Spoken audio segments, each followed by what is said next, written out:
Hello everyone, welcome to MS academy. और आज जो हमारा टॉपिक है जिसको हम डिस्कस करने वाले हैं वो है वर्क एनर्जी थ्योरम के बारे में। आखिर वर्क एनर्जी थ्योरम क्या है, इसके बारे में हम लोग देखेंगे, उसका डेरिवेशन कैसे होता है तथा उसका प्रैक्टिकल एप्लीकेशन के बारे में भी हम लोग फोकस करेंगे। साथ ही साथ हम लोग देखेंगे कि स्प्रिंग जो सिस्टम होता है, स्प्रिंग सिस्टम एक वेरिएबल फोर्स ऑफ सिस्टम होता है, उसमें एनर्जी स्टोर्ड कितनी होती है, फोर्स कितना लगता है और उसका डेरिवेशन भी हम लोग देखेंगे। Then after we will talk about the slightly different kind of energies just like solar energy, wind energy, tidal energy, geothermal. हम लोग डिस्कस करेंगे, इन बिंदुओं पर भी हम लोग चर्चा करेंगे। सो आइए शुरू करते हैं। सबसे पहले वर्क एनर्जी थ्योरम के बारे में। क्योंकि हमने वर्क भी पढ़ लिया है, एनर्जी भी पढ़ लिया है, तो अब हम लोग देखते हैं कि इन दोनों के बीच क्या इंटर रिलेशन क्या है। So that is the work energy theorem. So you can put the heading work energy theorem.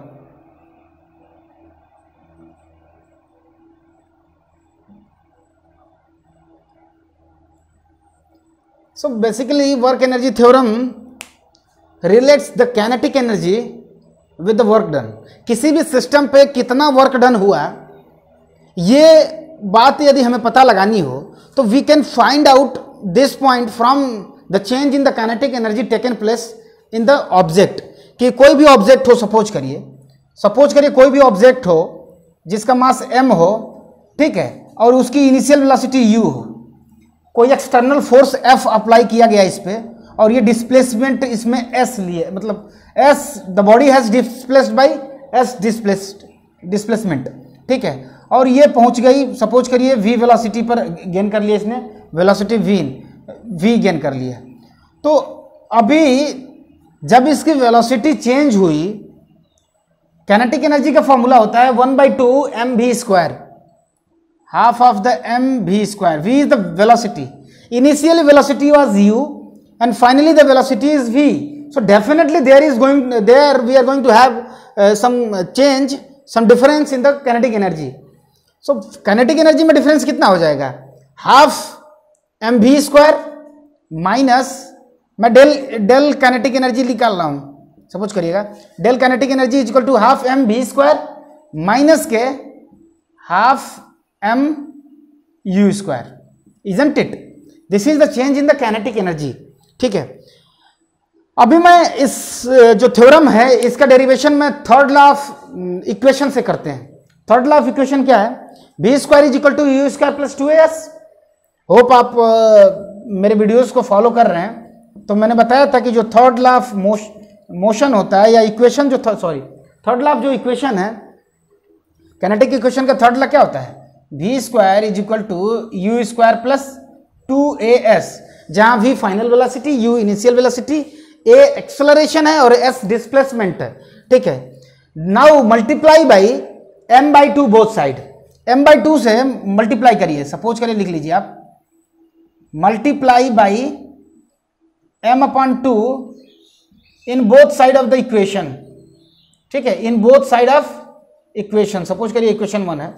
So multiply by m/2 both side of equation, what we are going to get here, half mv² is equal to half mu² plus half से ये जो ऊपर वाला 2 है cancel हो जाएगा, that we are going to get a of s, m भी तो रहेगा, ma ऑफ s, ठीक है। आप एक काम करिए, ये वाला जो टर्म है उसको लेफ्ट में ले आइए, तो half of the mv² minus half of the m of u² is equal to mas। Now just consider, मैंने अभी आपको कुछ देर पहले ही बताया था चेंज इन काइनेटिक एनर्जी क्या होगा, half mv² minus half of u²। तो ये वाला इसको हम लोग लिख सकते हैं चेंज इन काइनेटिक एनर्जी, इसको हम लोग लिख सकते हैं डेल मतलब होता है चेंज, डेल मतलब चेंज काइनेटिक एनर्जी, इसको बोलते हैं change in kinetic energy is equal to from the second equation of, from the second law of motion, F is equal to m into a।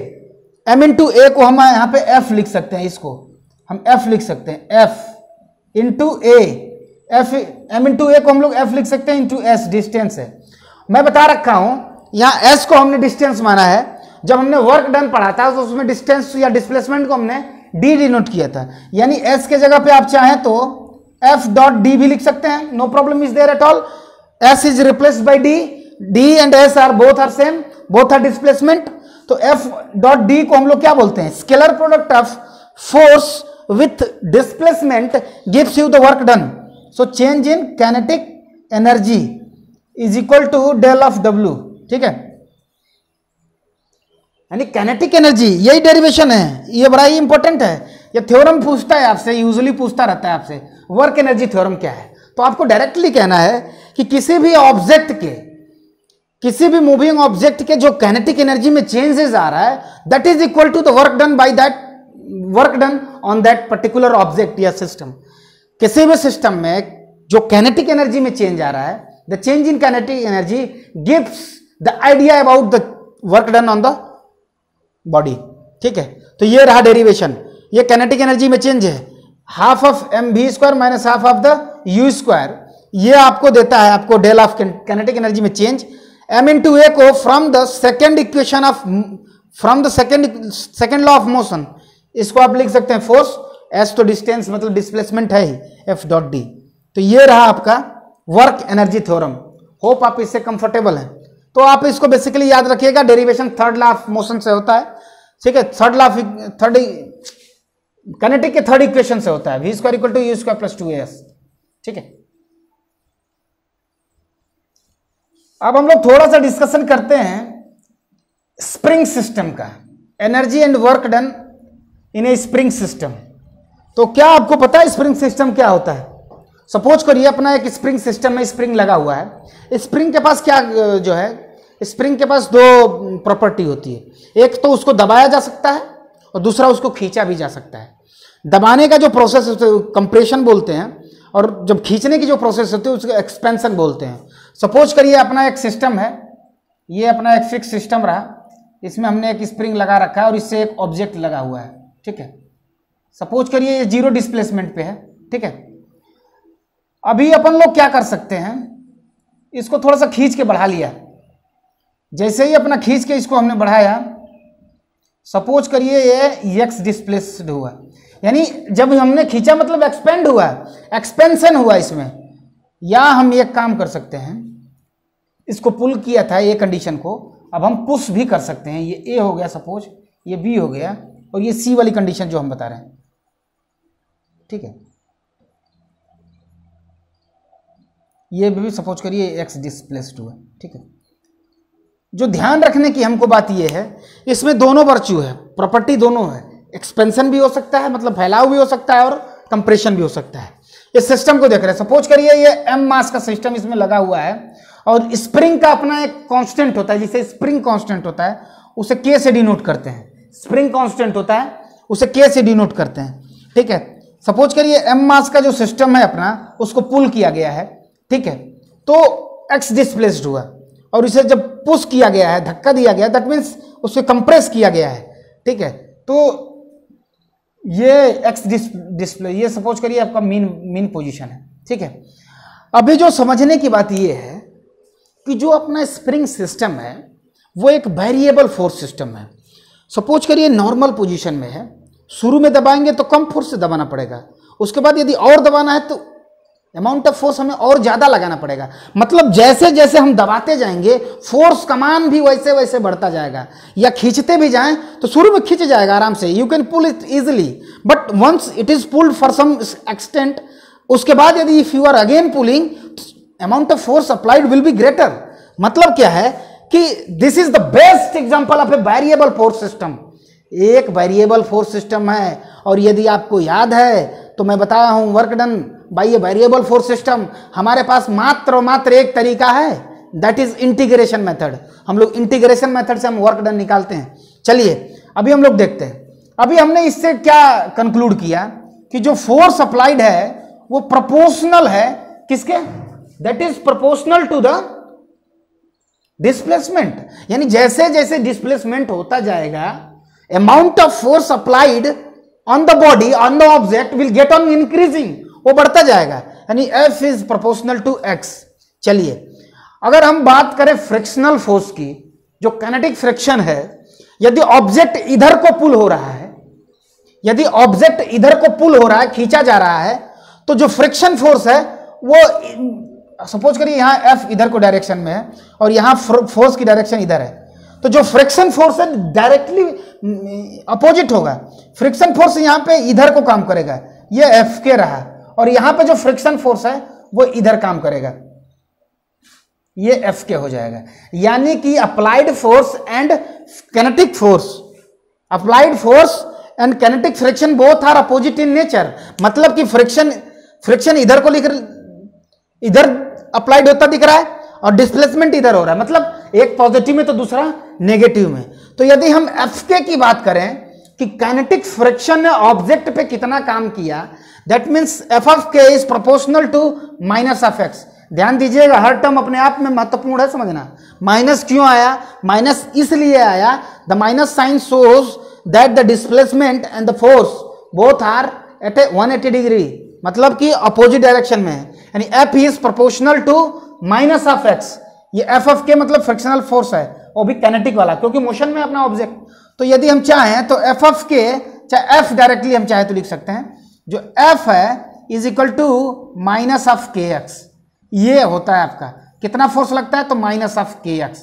और जो के है इसी को हम स्प्रिंग कांस्टेंट बोलते हैं, spring constant.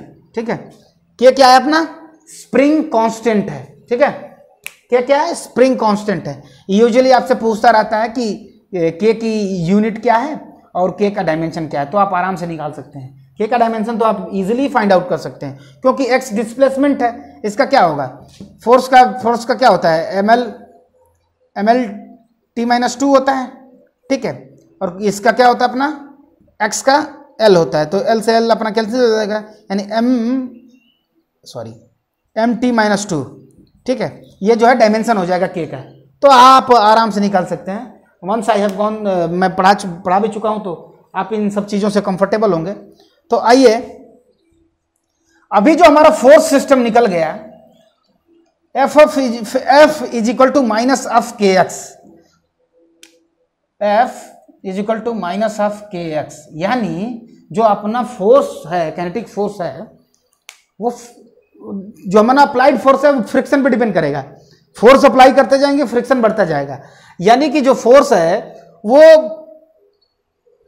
That is proportional to the X displacement, यानी कि force is the function of X displacement. यदि आपको ये आपका वेरिएबल फोर्स सिस्टम लिखा, ये अपना वेरिएबल फोर्स है। कोई आपसे पूछता है कि what is the example of variable force system, without a doubt, without a delay आप बता दीजिए स्प्रिंग फोर्स सिस्टम।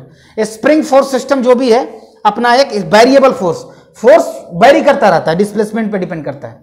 चलिए अब हम देखते हैं कि वर्क डन कितना होगा, work done on the object कितना होगा। जो स्प्रिंग पे हमने फोर्स लगाया है तो कितना वर्क डन होगा।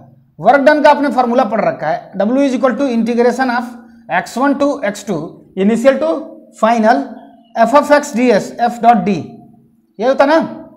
ठीक है, एफ ऑफ डी एक्स आप अगर चाहें तो लिख सकते हैं F of d x.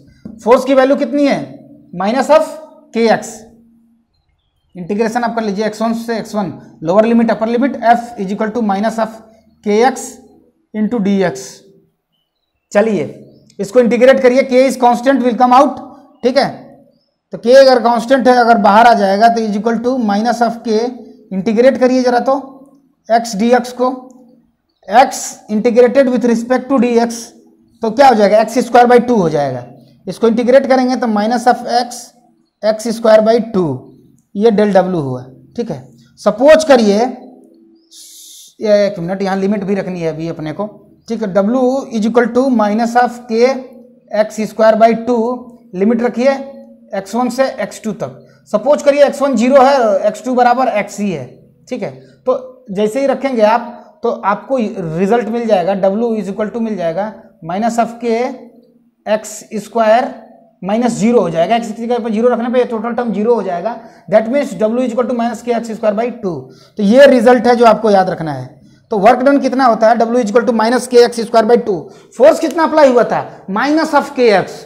Work done कितना होता है? माइनस ऑफ के x square by 2। The point which you have to always consider और कीप इन माइंड। ठीक है, ये स्प्रिंग फोर्स सिस्टम को हम लोग इस तरह से स्टडी करते हैं। स्प्रिंग फोर्स सिस्टम बड़ा ही एक इंपॉर्टेंट सिस्टम होता है, ठीक है। आइए थोड़ा सा हम लोग डिस्कशन कर लेते हैं कि डिफरेंट काइंड ऑफ, ये अपना खत्म हुआ है स्प्रिंग फोर्स सिस्टम। अब हमको न्यूमेरिकल करना है, तो we will take the numerical in the next video, ठीक है। अभी हम थोड़ा सा डिफरेंट काइंड ऑफ एनर्जी के बारे में थोड़ा सा फोकस कर लेते हैं। एनर्जी क्या है, जैसे सोलर एनर्जी हो गया अपना, ठीक है। सोलर एनर्जी में क्या है, सोलर के रेडिएशन से हमें एनर्जी प्राप्त होती है।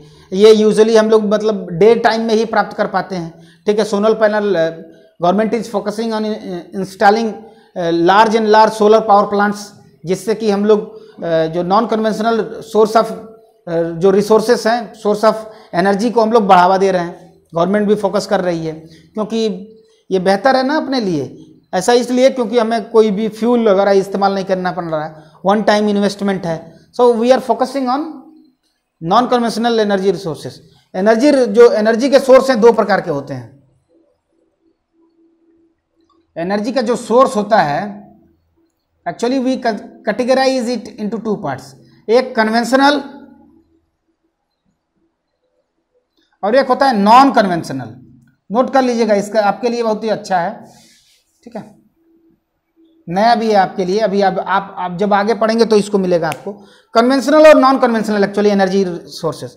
कन्वेंशनल मतलब वो एनर्जी के सोर्स जो हम यूज करते आए हैं, हमारे पिताजी भी यूज किए, हमारे पिताजी के भी पिताजी भी यूज किए, यानी कि जो हम लोग वर्ष दर वर्ष यूज करते आए हैं, मतलब ट्रेडिशनल वे से हम लोग यूज करते आए हैं। जैसे कोयले का यूज हम लोग के एंसेस्टर्स भी यूज करते थे, मैंने दादा परदादा भी यूज करते थे, हम लोग भी यूज करते हैं।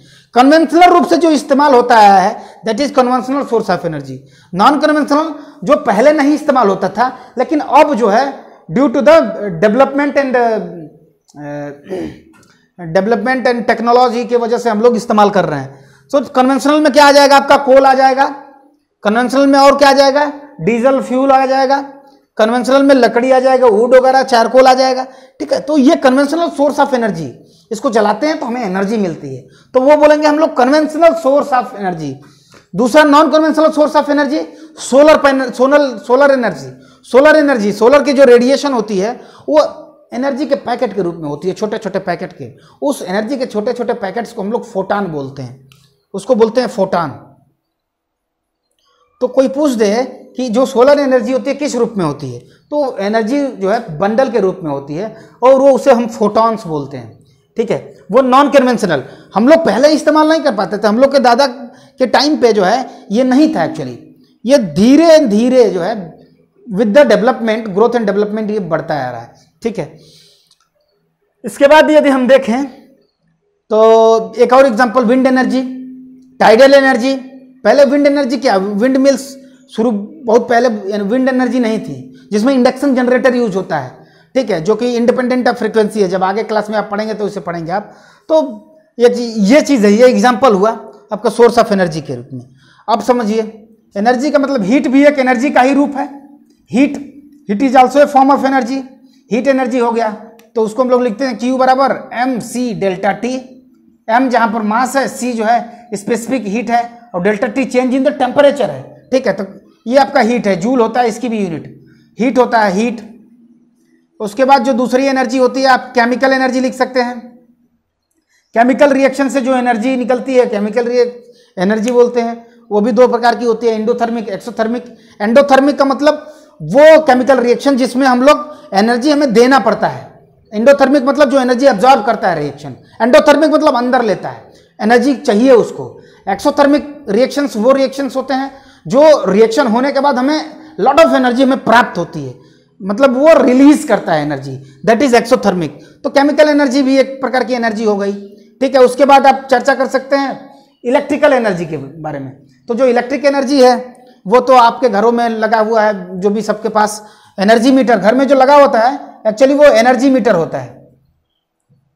एनर्जी मीटर होता है, ठीक है, वो एनर्जी मीटर होता है। आगे पढ़ेंगे आप, इंटीग्रेटेड टाइप ये डिवाइस होती है जो आपको ये बताता है कि आपने कितनी एनर्जी खर्च कर ली, ठीक है। उसी का आपको पैसा देना रहता है, मतलब जितनी यूनिट होती है उसमें आपका जो भी आपका रेट हो, 5 रुपीज, 6 रुपीज या 3 रुपीज पर यूनिट, ठीक है।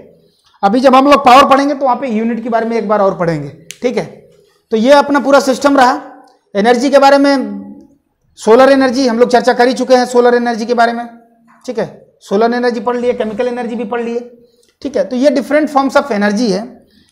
टाइडल एनर्जी, टाइडल एनर्जी क्या होता है ना, जो अपनी सी है, जो अपना सी है उसमें वेव्स आती रहती हैं जाती रहती है, मतलब कि उसमें ज्वार भाटा जिसे हम लोग हिंदी में बोलते हैं, तो ज्वार भाटा आता रहता है, तो उस एनर्जी का भी हम लोग इस्तेमाल करते हैं, ठीक है। जियोथर्मल एनर्जी मतलब जो अपने अर्थ में जो एनर्जी है, जियो मतलब अर्थ होता है एक्चुअली, जो अपने अर्थ में जो एनर्जी है, हीट एनर्जी है, उसका भी इस्तेमाल हम लोग करते हैं, ठीक है। जियोथर्मल एनर्जी में उसका भी अपना प्रोसेस है, किस प्रकार से वो करते हैं। When the time will come, you will be taught in detail of this kind. तो ये डिफरेंट फॉर्म्स ऑफ एनर्जी रहा है, ठीक है। एनर्जी बहुत प्रकार की होती है, ठीक है। थोड़ा सा हम लोग कंजर्वेशन ऑफ, लास्ट टॉपिक है वो है conservation of energy. Conservation of energy क्या कहता है? ये कंजर्वेशन ऑफ एनर्जी ये कहता है कि किसी भी एनर्जी को हम ना क्रिएट कर सकते हैं ना ही डिस्ट्रॉय कर सकते हैं, इसको केवल एक फॉर्म से हम दूसरे फॉर्म में चेंज कर सकते हैं। तो हेडिंग लिख लीजिए, conservation of energy. The energy can not be created nor be destroyed, it can be change from one form to another form, that's all. So यही है आपका कंजर्वेशन ऑफ एनर्जी। सपोज करिए हमने क्या किया, इलेक्ट्रिक, जैसे हमने बल्ब जला दिया, तो उसने बल्ब क्या करता है, बल्ब इलेक्ट्रिकल एनर्जी को लाइट एनर्जी में चेंज करता है, ठीक है। बल्ब इलेक्ट्रिकल एनर्जी को लाइट एनर्जी में चेंज करता है। फैन क्या करता है, एक्चुअली इलेक्ट्रिकल एनर्जी को मैकेनिकल एनर्जी में चेंज करता है। मोटर है ना, अंदर इंडक्शन मोटर लगा होता है, सिंगल फेस इंडक्शन मोटर, तो वो क्या करता है, इलेक्ट्रिकल एनर्जी को मैकेनिकल एनर्जी में चेंज करता है। So what we have in our hand, हमारे हाथ में क्या है, हम केवल एनर्जी को एक रूप से दूसरे रूप में चेंज कर सकते हैं। जैसे हम लोग फ्यूल जलाते हैं, वो केमिकल एनर्जी हो गया, उसको हम लोग क्या करते हैं, मैकेनिकल एनर्जी में कन्वर्ट कर लेते हैं। तो ये है अपने पास जो है वो ये है कि we can change one form of energy into another form of energy. We can not create any energy, not we can destroy. So conservation of energy क्या कहता है, the energy can not be created not be destroyed, it can be change from one form to another form. So I think आज का ये आपका intro जो video है आपको पसंद आया होगा। शेयर करिए, ज़्यादा से ज़्यादा सब्सक्राइब करिए, ज़्यादा से ज़्यादा लोगों को ये लिंक भेजिए ताकि हर एक बंदा जो है सभी पढ़ें सभी बढ़ें, ठीक है। Thank you very much.